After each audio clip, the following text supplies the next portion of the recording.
Hello, Pauper fans. I'm Mathonical, and you are joining me for my second recorded Pauper League run, and we're going to be playing a brew I've been working on, WB Pestilence. Basically, we're taking the Orzhov Pestilence shell that you've seen me run in two previous instances, and we're changing it a bit. We're going to be taking out some of the cards and bringing in the WB. For those of you who don't know or have not seen it before, the Kami Lock essentially is using Kami of False Hope. Spore Frog can also work, but since we're not green, we're definitely going with this version.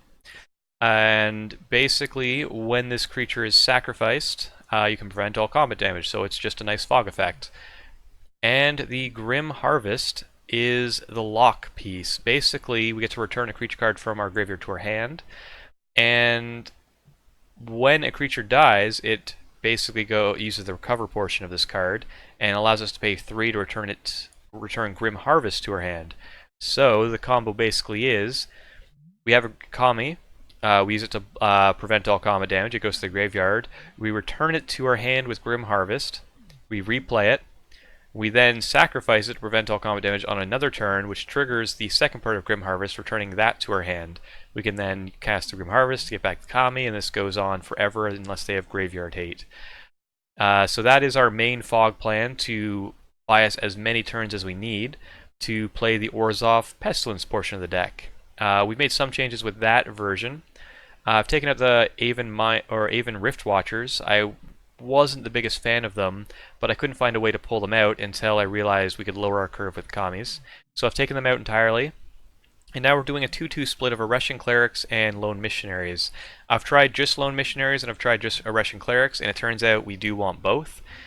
And we just want like a little bit of both. Areshan Clerics are better in the positions where we just want something on the board.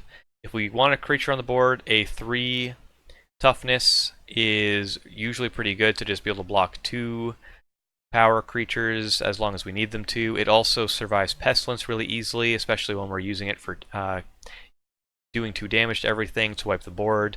That's really good there. The Lone Missionary is good for trading with creatures, and when we don't want a creature on the board anymore. So this comes up when we want to basically have a Pestilence on the field, a Lone Missionary, and then a Grim Harvest to just start just draining 3 life every single time we do this loop. That is very relevant in some matchups and is our way of just gaining as much life as we need over the long game. And outside of that, everything is more or less the same. I've gone up to 23 lands. I found that the most likely way that we lose is by not having enough lands, since we do need to get up to 4 mana. And I did that just by dropping in another Secluded Step, so that way at worst we can always cycle. I have switched around some of the other cards, like the Thraben Inspector, Core Skyfisher combo is still there. We can of course use Core Skyfisher on Lone Missionary or Russian Cleric to gain additional life. We can use it on our land, so all the usual combos there. I've gone down 1 Prismatic Strand, so I've gone from 3 to 2 because we have the Kami Lock holding a lot of the stop all attackers portion, so we don't need as many of the Prismatic Strands effects, but it's still really nice having the free portion of this, which is why we still have 2. Gone down to 1 Disfigure. This is a instant speed kill a thing. I've debated on whether having this as a Disfigure or a dead weight. Disfigure is good if we plan on using it as an instant speed removal, and it's better against decks like Delver. Chainer's Edict is a way of cleaning up the last creature after we've used Pestilence to wipe away most of it. 1 Doomblade just as a instant speed target removal. This is kind of a necessary evil if we want to deal with decks like Affinity. It's also good in the early game against the usual stompy elves, aggro decks and stuff like that. Good against combo decks. Unmake. This is basically, I had this as a second Doomblade, but I decided to bump this up to an Unmake. This basically allows us to deal with creatures permanently, completely exiling them. That does help a lot against, Tron, and especially the Mirror. This is a multicolor spell, so it deals with Guardian. So it just kind of costs 1 additional mana, but it completely deals with stuff. So might as well just put 1 of those in there.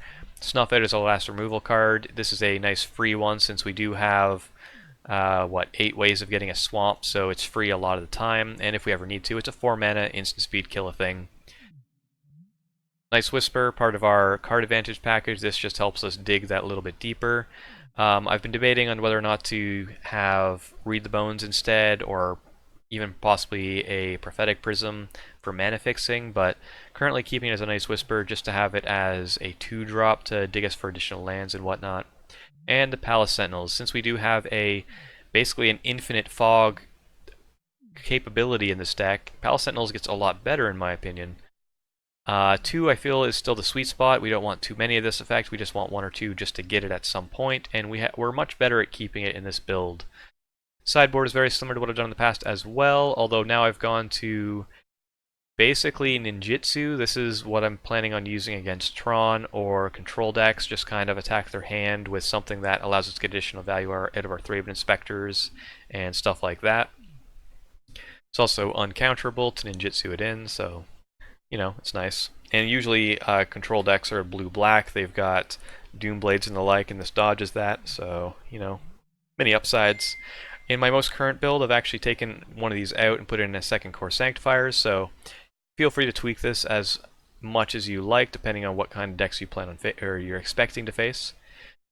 Core Sanctifiers, I've been loving this card in the deck. This gives us a easy thing to bring in against like elves.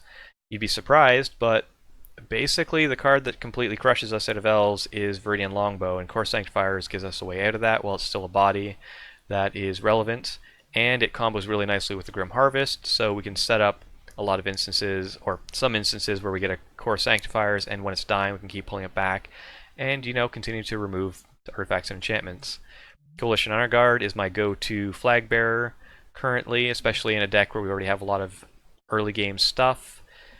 Duress to pick up our opponent's hands, one that's relevant. Castigate is basically the 4th Duress. I've been debating on whether or not to have 1 or 2, because this is a lot more flexible. You get to bring this in against more decks. Even decks like Affinity, where you would like to get rid of some of their, you know, Fling or cards like that, you can actually just play a Castigate, and if they don't have those cards, you can get rid of an Atog. That's also very good. Raven's Crime is my go-to card for Retrace in this style of deck. It helps pick apart basically any kind of control deck pretty easily.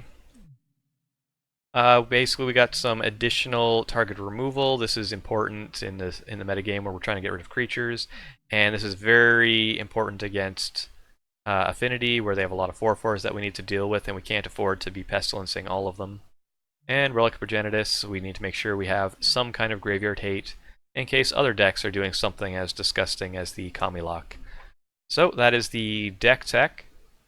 I hope you'll enjoy the series. I feel like it was a fairly fun one. And I do apologize to everyone who's been waiting for content. I have been working on this deck for like 3 weeks now, but it's such a long deck to play, especially in the challenges, and since it is getting close to the holiday season, I've been rather busy, so my apologies there. Hopefully this series will make it up to you and you'll get to see what I've been working on, see the secret tech of the WB Pestilence. Also, I would also like to ask you guys if you would like to help me decide on what deck to focus on next. I've been basically going back and forth, since this deck is rather difficult to play through challenges, since it takes a long time to play and there's so many moving pieces. I still have not been able to play it perfectly. I've been debating on switching to something that's like a little easier, just to take a break, possibly just to make some more interesting content, since I've been on Black-White for about a month or so now.